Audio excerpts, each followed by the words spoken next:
Hello everyone, welcome to Vinoth Rathinam tutorials. Today we are going to learn about Selenium Web Driver. The agenda for today's session is displayed here. The introduction to WebDriver, then components of Selenium, then the difference between WebDriver, Selenium IDE and RC, and pros and cons of WebDriver, installation steps and a sample program. What is a WebDriver? It is a web automation framework that allow us to execute your automation script against different browser.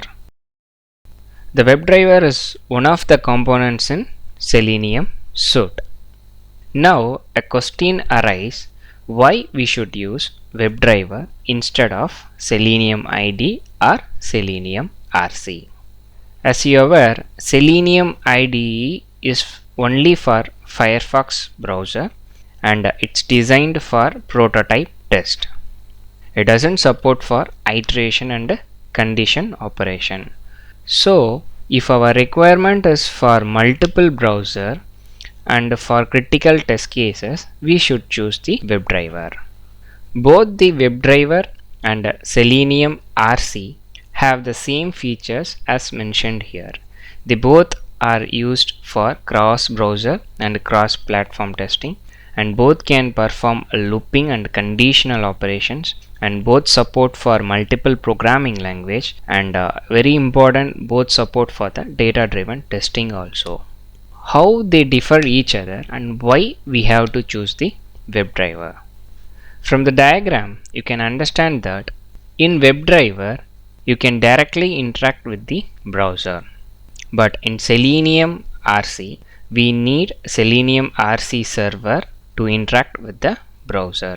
It means in the WebDriver it controls the browser from the OS level, but in RC how the process will be like, before you start testing you first need to launch a separate application called a Remote Control server, because the Selenium RC server acts as a middleman between your Selenium commands and a browser. When you start execute the automation script, the RC server injects the JavaScript program which is called Selenium core into the browser. Once injected, the Selenium core will start receiving the instruction relayed by the RC server from your test program. When the instructions are received, the Selenium core will execute them as a JavaScript commands. The browser will obey the instruction of the Selenium core and will relay its response to the Selenium RC server. The Selenium RC server will receive the response of the browser and display the results to you. That is how the process works between you and the browser in the Selenium RC. Presently none of the projects are using Selenium RC. Just for a better understanding, we compared both WebDriver and Selenium RC. There are some pros of WebDriver. The first important one is the WebDriver is faster than Selenium RC because of its simpler architecture, as we have seen in the previous slide. Then WebDriver API is simpler than Selenium RC. There is no redundant and confusing commands. This is the main important pros of WebDriver, and of course it has some drawbacks. The cons of WebDriver are, first one is it cannot readily support to new browser. It means in the market if any new browser comes or any new browser is launched, we must need the WebDriver in order to work on that particular browser.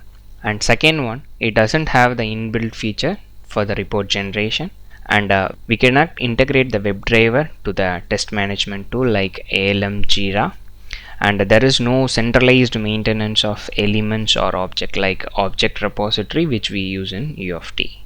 Hope you got an idea about WebDriver, what its advantage and disadvantage, and how it differs from Selenium IDE and Selenium RC.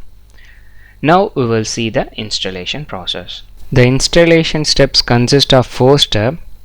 The step 1 is we have to download the Java JDK and install it, and the second step is we have to set up the environment path, and third step we have to download the Eclipse and install it, and finally we have to download the WebDriver for the required browser. I have already explained first 3 steps in the core Java tutorial video 1. Please refer it for a Java and Eclipse installation.